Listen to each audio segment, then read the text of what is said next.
안녕하세요. 34살의 최민섭이라고 합니다. 지방에서 식당을 운영하고 있죠.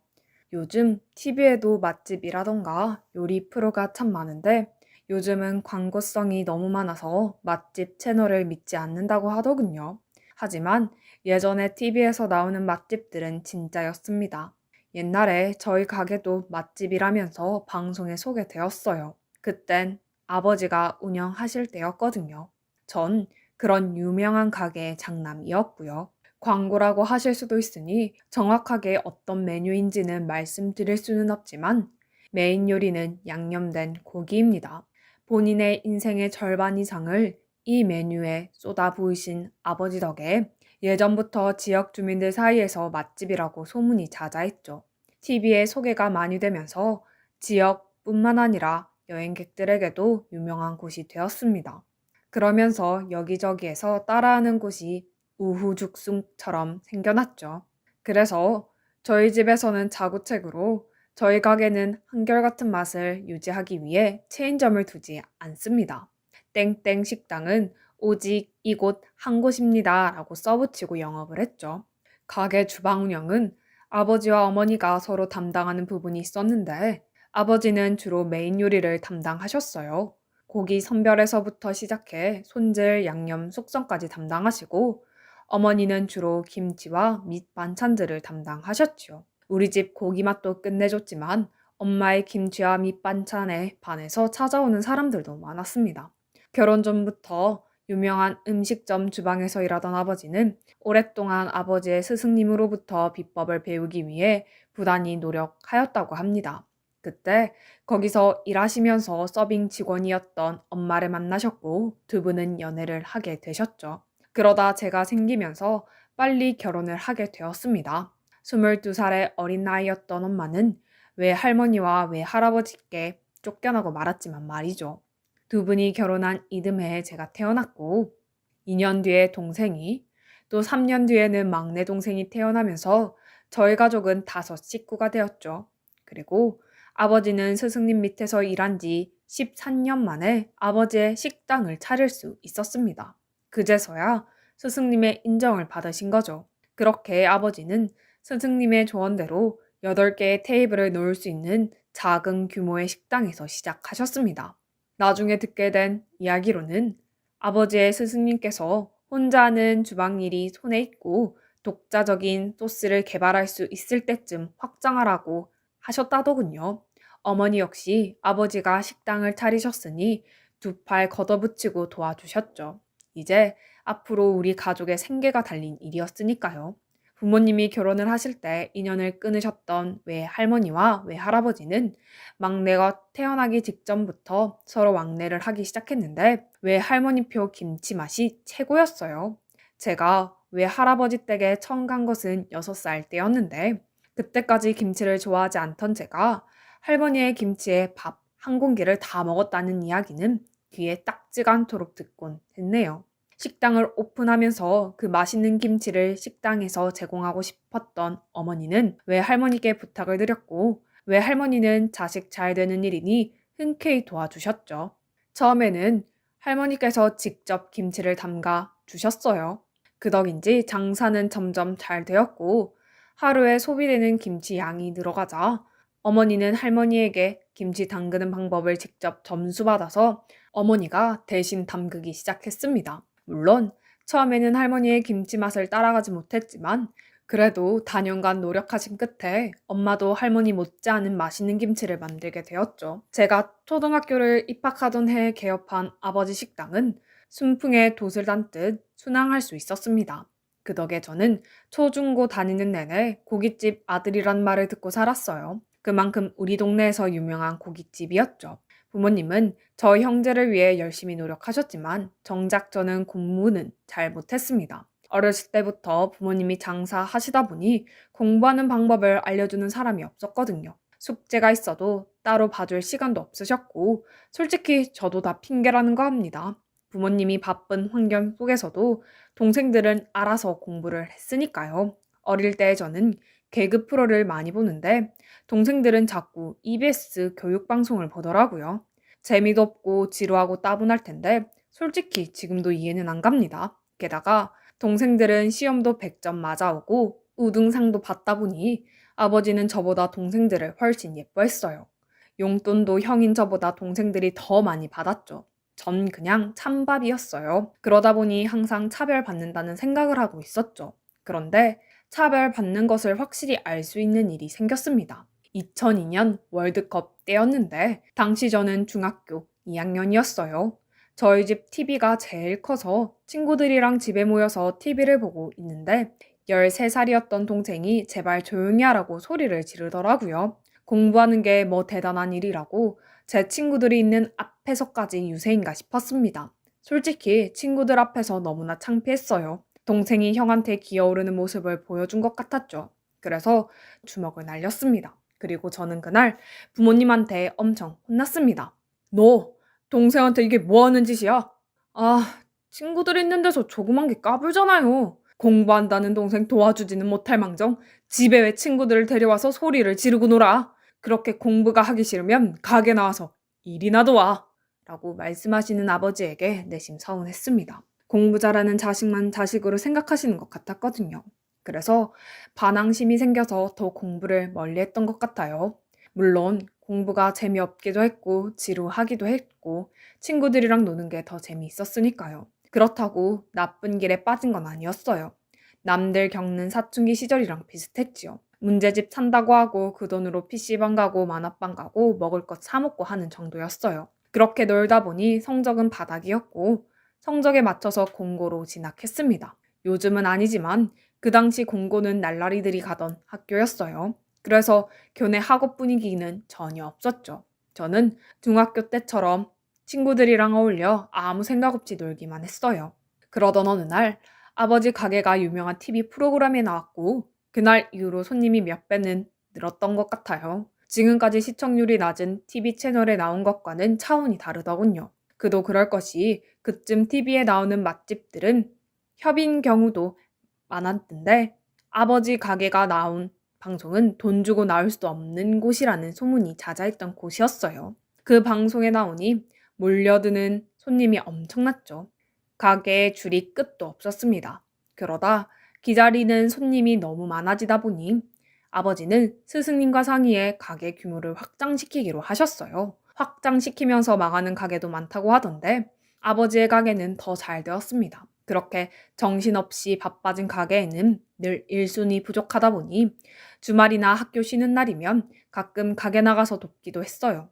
부모님께 도와드린다는 생각으로 도와드렸으면 좋았겠지만 매일 친구들이랑 놀러 나가다 보니 용돈이 부족했거든요. 그래서 용돈 벌이 겸 나갔던 거였어요. 그렇게 생각 없이 놀고 먹다가 고등학교 3학년이 되었습니다. 친구들은 취업 걱정을 하기 시작했지만 저는 미래에 대한 걱정은 없었어요. 야, 넌 좋겠다. 아버지가 다 만들어 놓은 가게 넌 카운터에 앉아서 돈만 쓰면 되는 거 아니야? 그렇게 한번 방송 타고 올라가면 3대는 먹고 산다면서 하며 친구들 역시 부러움 섞인 말을 하곤 했죠.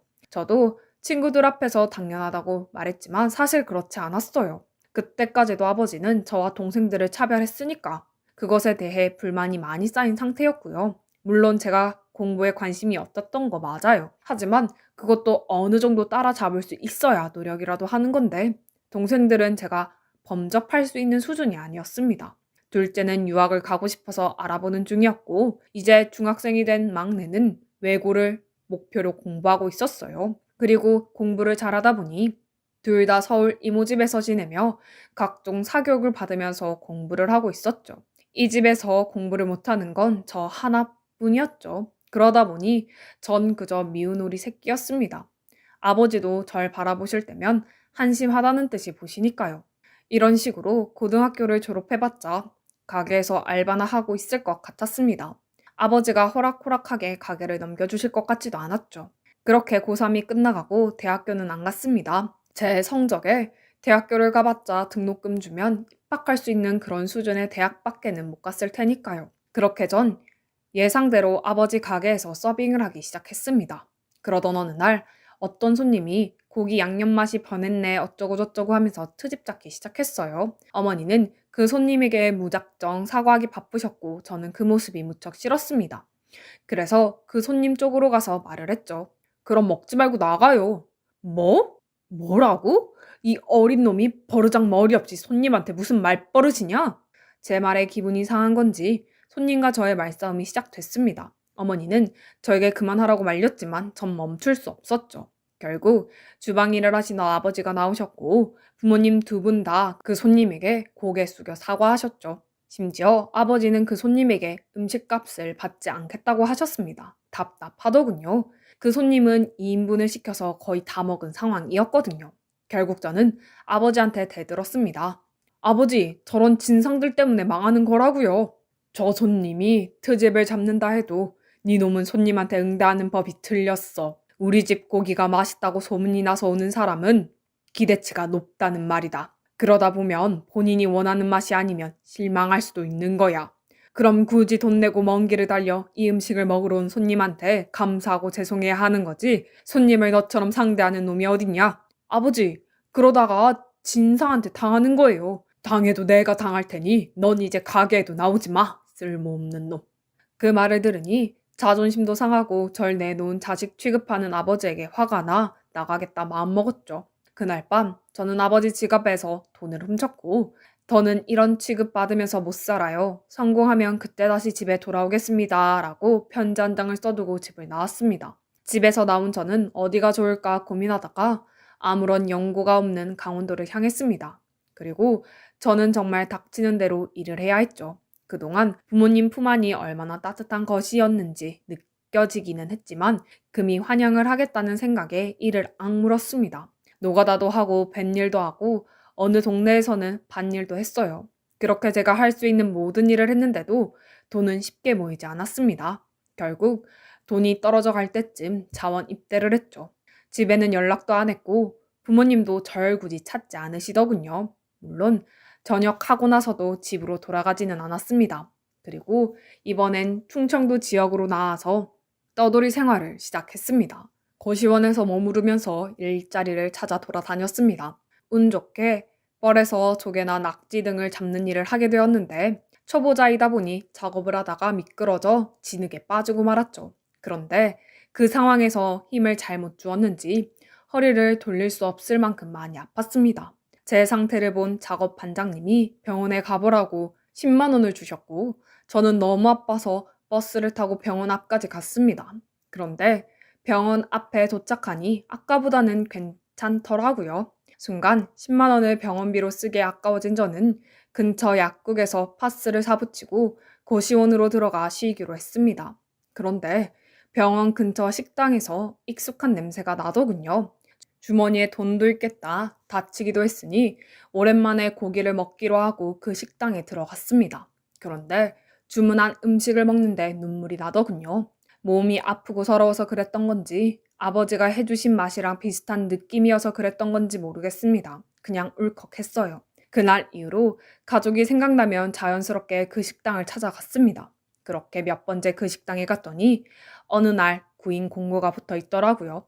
전 그걸 보자마자 가게 사장님을 찾아 무조건 제가 하겠다고 우겼습니다. 사장님은 면접도 보지 않고 우기는 저를 보며 당황하셨지만 3일 연속으로 쉬지 않고 일을 시켜달라고 부탁드리니 결국 채용해 주시더군요. 그렇게 24살에 식당에서 막내 일을 시작했습니다. 처음에는 홀에서 청소를 하거나 서빙하시는 분들이 물건을 쉽게 찾을 수 있게 정리하고 손님이 나간 상을 치우는 일을 했습니다. 그러다가 3개월쯤 됐을 때 서빙을 할 수 있게 되었죠. 정말 밑바닥부터 했어요. 2년이 지나 손님들 테이블에 고기 조절까지 해드릴 수 있을 때쯤에서야 주방으로 들어갈 수 있었죠. 거기서부터 또 새로운 막내 생활이 시작됐어요. 주방 막내는 그냥 다른 거 없이 설거지만 했습니다. 그래도 설거지 하면서도 배우는 게 있더군요. 보이는 게 있으니까요. 잔반을 보면서 오늘은 파가 안 좋았구나 하는 것을 파악할 수 있었고 어떤 날에는 오늘은 버섯 반찬이 별로인가 보네 라는 생각을 하면서 설거지를 했습니다. 그렇게 주방 막내 생활을 2년쯤 했을 때 스승님이 저에게 재료 손질도 해보라고 해주시더라고요. 제 노력을 인정받은 것 같아서 기뻤습니다. 그리고 그때부터 스승님께서 직접 저에게 이것저것을 알려주기 시작했습니다. 들어가는 재료의 크기는 어떤 크기로 썰어야 하는지, 양파가 매운 철에 쓰는 양과 덜 매운 철에 쓰는 양이 다르다는 것, 그리고 양념에 들어가는 육수에 들어가는 채소의 크기 등등. 정말 세세하게 가르쳐 주셨죠. 저는 착실하게 스승님의 가르침에 응했습니다. 솔직히 좀 힘들긴 했어요. 스승님은 친절한 성격은 절대 아니셨거든요. 음식에 대해서는 무척 엄격한 분이어서 많이 혼났지만 배울 점도 많았습니다. 그렇게 식당에서 일을 시작한 지 10년 정도의 시간이 흘러 제가 직접 고기 손질을 할 수 있을 수준이 되었을 때쯤 식당에 작은 소동이 생겼습니다.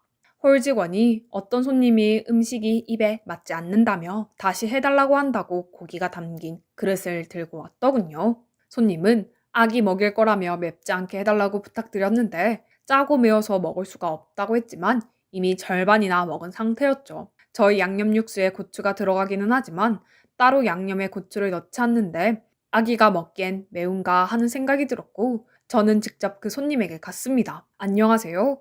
주방 담당자 최민섭입니다. 음식이 많이 자극적이신가요? 제가 주문할 때 아기랑 같이 먹을 거라고 미리 말씀드렸단 말이에요. 그런데 이렇게 자극적이면 어떻게 해요? 죄송합니다. 저희 가게 고기는 미리 양념을 숙성하기 때문에 다른 양념으로 바꿔드릴 수 없습니다. 그 부분은 주문 받을 때 이미 저희 직원이 말씀드렸을 텐데요.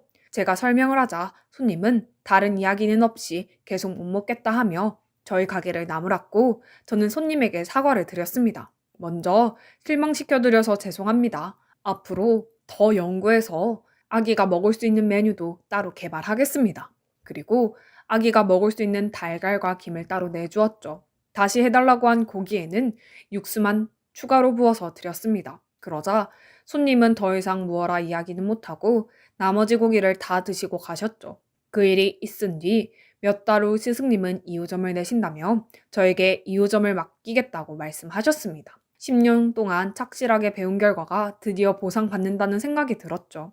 그렇게 2호점을 내기 위한 특별 훈련을 해주시는데 그 중에도 제일 중요한 양념의 비법 전수는 해주지 않으셨어요. 이젠 저도 주방에서 스승님 다음 서열인데 계속 양념 비법은 베일에 쌓여 있었습니다. 늘 그랬듯 새벽마다 오셔서 제가 준비해둔 기본 재료와 스승님의 비밀 재료로 양념을 만들어 놓고 가셨어요. 그러면 다음날 출근한 제가 직접 고기를 재우는 시기였죠.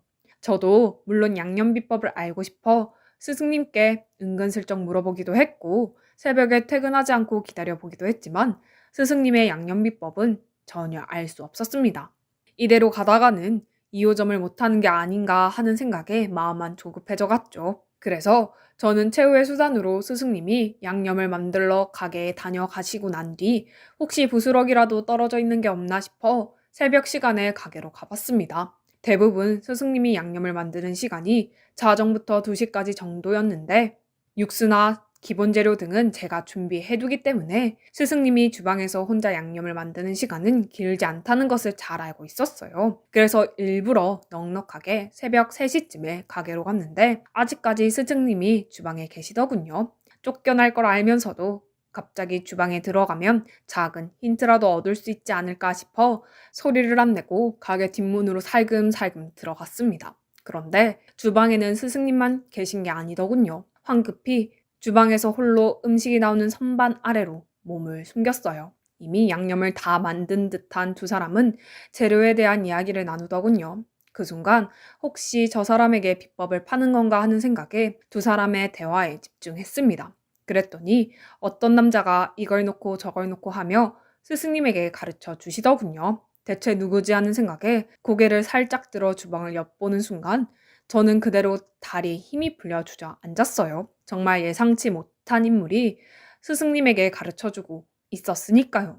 그 사람은 오래전 연락을 끊은 제 아버지였습니다. 그리고 두 분은 계속 이야기를 나누셨죠. 형님, 이제 민섭이에게 가게 맡기셔도 될 것 같습니다. 들어가는 재료 정리해주는 게 역시 형님 아들 답네요. 제가 교육시킨 게 10년인데 빨리 배운 편이에요. 몇 주 전에 힘든 손님도 있었는데 똑 부러질 정도로 잘했고요. 어릴 때부터 그놈은 이쪽으로 키우면 잘 되겠다 싶었어. 근데 배울 생각 없이 놀고 먹으려고만 하니까 그게 문제였지. 자네 덕에 잘 성장했구만. 고맙네. 그 대화를 듣는데 눈물이 났고 결국 전 태어나서 처음으로 소리내서 울었습니다. 이 감정이 아버지에 대한 그리움이었는지 아니면 아버지가 날 버린 게 아니었다는 안도감이었는지 아직도 모르겠습니다. 제가 우는 소리에 두 분은 놀라서 주방에서 나오셨고 결국 저는 들키고 말았죠. 스승님은 우선 저를 일으켜 테이블에 앉혔습니다. 그리고 13년 만에 만난 아버지는 아무 말 없이 제 앞에 앉아 계셨죠. 전 스승님과 아버지에게 이 새벽에 식당에 온 이유를 설명했습니다. 혹시 양념 만드시면서 주방에 뭐라도 흘리신 게 없을까 해서 와봤습니다. 죄송합니다. 그러자 스승님은 박장대소를 하시더군요. 형님이랑 똑같네요. 형님들 예전에 우리 스승님 식당에서 그러셨잖아요. 비법 양념 만들고 난 시간에 가서 냄새라도 맡아보겠다고 새벽에 혼자 가시고. 정말 형님 아들 답네요. 알고 보니 제 스승과 아버지는 같은 스승님 아래에서 일을 배웠다고 하시더군요. 함께 일하면서 힘든 시간을 보내 지금은 호영호재하는 사이라고 했습니다. 아버지도 스승님도 체인점은 두지 않고 운영해 오시면서도 오랜 세월 한솥밥을 먹은 스승과 아버지는 각자의 비법을 공유하면서 조금씩 차별을 두고 식당을 운영하고 있었던 것이었습니다. 그래서 제 스승님의 음식에서 아버지의 맛을 느꼈던 것이었죠. 그리고 아버지가 오랜만에 저에게 말씀하셨습니다. 넌 어려서부터 끈기도 없고 공부에도 관심이 없었어. 날 닮아서 요리를 좋아하긴 했지만 너에게는 간절함이 없었다. 그래서 이끌어 주려고 해도 이끌어 줄 수 없었지. 그리고 아버지를 믿고 망나니 생활을 하는 저에게 가게를 물려주면 얼마 못 가 가게를 다 팔아먹을 것 같아서 더 모질게 대했다고 하시더군요. 사실 아버지가 저를 찾지 않은 건 몇 년간 쓴 경험을 하면서 쓰디쓴 인생 공부를 통해 정신을 차리게 한 뒤 다시 집으로 불러드리려고 하셨는데 제가 제 발로 이 식당에 들어와서 일하겠다고 했던 것입니다. 스승님은 어린 시절 얼굴이 남아있는 저를 알아보셨고 이름까지 똑같으니 바로 아버지께 연락하셨다네요. 스승님의 연락에 아버지는 잘 부탁한다며 특히 더 모질고 힘들게 굴리라고 하셨다더군요. 그제서야 저는 아버지에게 미운 우리 새끼가 아니라 사랑받는 자식이었다는 걸 깨달았습니다. 그리고 저는 아버지 식당을 물려받기 위해 고향으로 돌아왔죠. 동생들은 처음부터 식당에는 관심이 없었습니다. 아버지도 그걸 아시고 하고 싶은 공부하라고 지원해 주신 거였죠. 아버지의 판단이 옳았습니다. 그리고 돌아오게 된 저는 지금 아버지의 식당에서 일하고 있습니다. 여전히 아버지의 비법을 따라잡기 위해 고군분투 중이죠. 예전이었다면 양념 비법을 알기 위해 안달이 났을 테지만 요즘은 제자리에서 묵묵히 제 할 일을 다하는 것에 만족하고 있습니다. 옆에서 아버지 하시는 일을 보고 배우다 보면 저에게도 느낌이라는 것이 오겠죠. 그리고 이렇게 착실하게 배워나가는 것이 결국 비법을 전수받을 수 있는 가장 빠른 방법이라는 걸 이제는 믿어 의심치 않습니다. 제가 아버지 앞에서 믿음직한 요리사로 성장했다는 걸 보여드리면 되겠죠. 지금이 아니라 훨씬 나중에 물려주셔도 상관없습니다. 그 전에 아버지와 함께 오래오래 일하고 싶으니까요.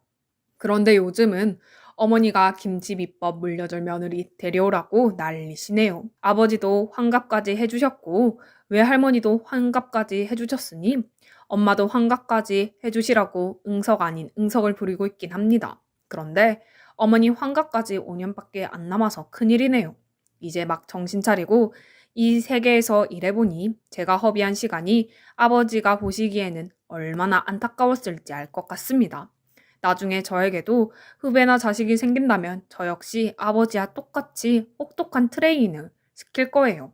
그게 이 정글에서 살아남을 수 있는 방법이니까요. 정신 못 차리고 오랜 시간 방황한 저를 묵묵히 기다려주신 아버지와 하나하나 알려주신 스승님께 부끄러운 제자가 되지 않도록 더욱 열심히 노력하는 요리사가 되도록 하겠습니다. 지금까지 제 이야기를 들어주셔서 감사합니다.